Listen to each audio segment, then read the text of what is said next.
Welcome. Massive Beers. My name is Matt. We do the beer stuff here. A little bit of homebrew up in this piece in the form of Mexican Cousin. Yeah, this comes courtesy of Phil from Illinois. He sent off a box of beer, 2 homebrew, 2 beers from a local brewery to his, and this is one of 2 that I'm going to be doing of his homebrew. This is, like I said, a Mexican lager with lime vibes too. It's a little bit of zest in here, a little bit of hops, hopefully pushing a little bit of lime vibes out of it. Lager, homebrew lager. People send me homebrew. It's always kind of like a big thing for me because, you know, to have the huevos to send off homebrew is kind of a big deal. So I take it seriously. I very much do. And bottle opener would be nice. And he sent this off. The other one he actually sent off was a half. It was a half, right? It's a wheat-based beer. Let's put it that way. I believe it was half. So we're going to dive into this one. That second one will come down the chute shortly enough, and we'll see what's what. Label-wise, I love it. Not the first person to use the "Hello, my name is" as a label on homebrew, but it always tickles me pink when someone does that. So, yeah, I'm here for it. Yeah, as far as beer goes, listen, anytime you're dropping that kind of clarity on homebrew, I'm going to get a little bit of impressed, you know, because just to have it drop out so crisp and so clear, it almost looks like macro lager, and I mean that as a what's a positive.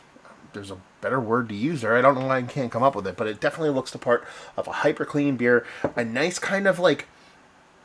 It's not soapy. It's just this kind of firm, tight, lager-like kind of head on it. Nothing too big, nothing too crazy, not a crazy carbonation on it, but it looks all the part of what you'd expect from really well-done lager. Hyper crystal clear. Just a little bit of floating particulate in there, and then just this white could be head on top of this kind of like straw-like color. We're off to a good start. Now, being in a Mexican lager, he gave me kind of a breakdown of the beers. Not hyper, super in-depth breakdown, but, you know, there's obviously some corn involved here. There's, you know, like he said, the hops, he used it as Oz, and I believe I should have had that paper. I accidentally threw it away. I want to say maybe Motueka or something a little bit more kind of outside of the norm. Just add a little bit of kind of fruit vibes to it, that little lemon kind of vibes to it, and a little bit of zestiness to it. So, let's see. Let's get into this. Cheers. Yeah. I mean, that lemony zest, that lemony lime, and I should say more lime than lemon, I don't know why I'm saying lemon, lemon-limey, kind of limey zestiness is definitely come through in the nose. Not hyper-aggressive, though. There's not this, like, over-the-top kind of lime to it. It's subtle, but it's definitely there. And if you watch the unboxing, when I talk about lime in a lager, I'm team lime, man. I'm all about it. You know, fruit additions in beer are fun. Lagers tend to be a little bit more kind of like, let's keep it simple, stupid stuff. But, you know, some of the better lagers I've had, whether it be Scrag Mountain Pills from Lawson's and several other small breweries, when there's lime added to it, I just get really kind of hot and bothered about it. And you definitely have this nice kind of lime pop to it on top of this soft, like little crackery malt bill to it. Nothing too crazy. Probably a little bit of flaked corn kind of bumping it up there a little bit. Done and done. Zero as far as negativity in the nose. There's no kind of things you would not expect, but can see when it comes to kind of homebrew lager. You know, you're stressing out that yeast. You're getting a little bit kind of too funky, too fun. You can have your DMS kind of come through. You can have a little bit of diacetyl. You can have these kind of vibes come through. Even that funky yeastiness you typically get from lagers, that can be just a little bit of a stressor thing. Not really anything here. It's just a clean, crisp malt bill with that nice zip of that lemon on top, or lime. I keep saying lemon. I don't know why. Let's just dive in. Cheers, y'all.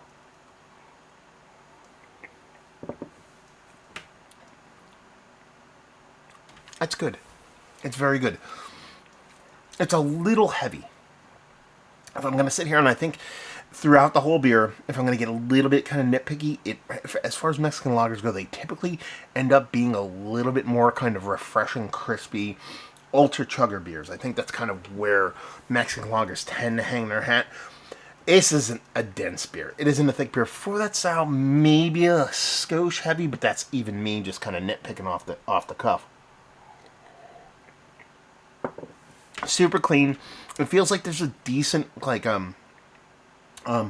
lean into like a more mineralized, more salinized. It's not salty like a Goza, but there's this mineral-esqueness to the way the lager kind of comes off. That it's a purposeful decision here, and I like that. I do that in lager. Some people can overdo it, and I've had actually like non-homebrewers lean into it a little bit too much.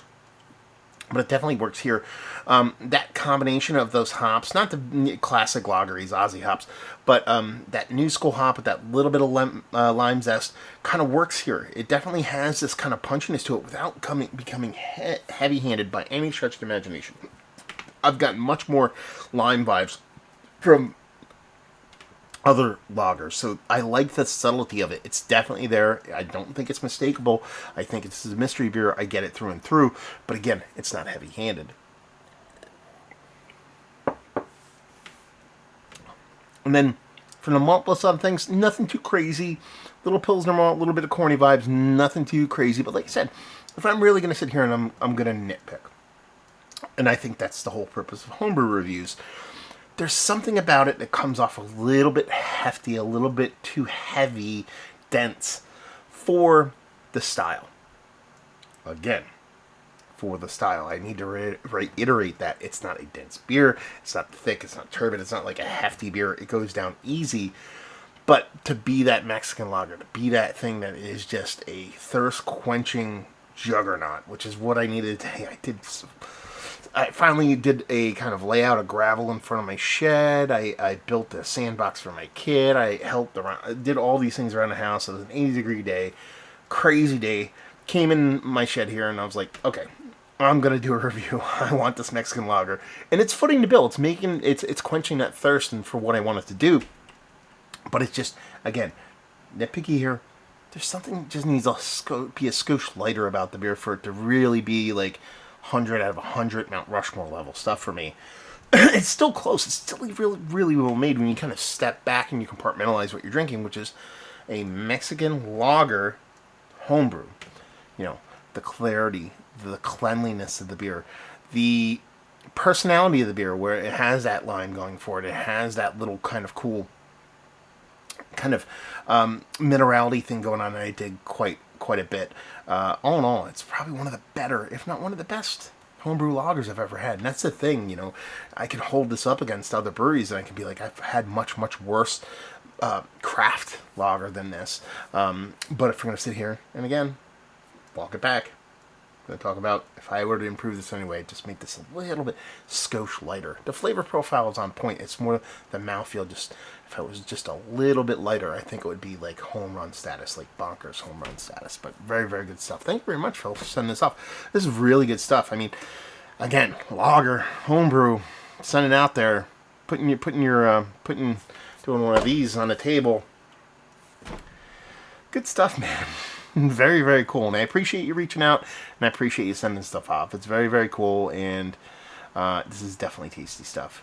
I don't do the whole, is one of the better, this, that, and the other thing. It's just worthy of being up there as far as just Mexican lager. Adding that lime to it just does it extra for me. And it's really good stuff. So there you go. Homebrew review in the books. Hopefully you all enjoyed. One more, come down and shoot from Phil. At least of his homebrew. And yeah. Let me know what you think. I will put Phil's contact info down below as far as Instagram or whatever, in case you want to reach out and try to coerce a little bit of homebrew out of that boy. And he's not a boy. I don't know why I said it that way. And there you go. Homebrew review in the books. Hopefully you enjoyed. If you ever want to send out homebrew for a review, you're more than welcome. Can't guarantee nice things, but if you send a nice beer, you get nice. Words are easy. It's easy to say nice things about beer when it's good. Matt, massivebeers.com. Reach out to me that way. So hopefully you enjoyed a review. Hopefully enjoying a little bit of homebrew right now. Hope to see you next time. Cheers, y'all.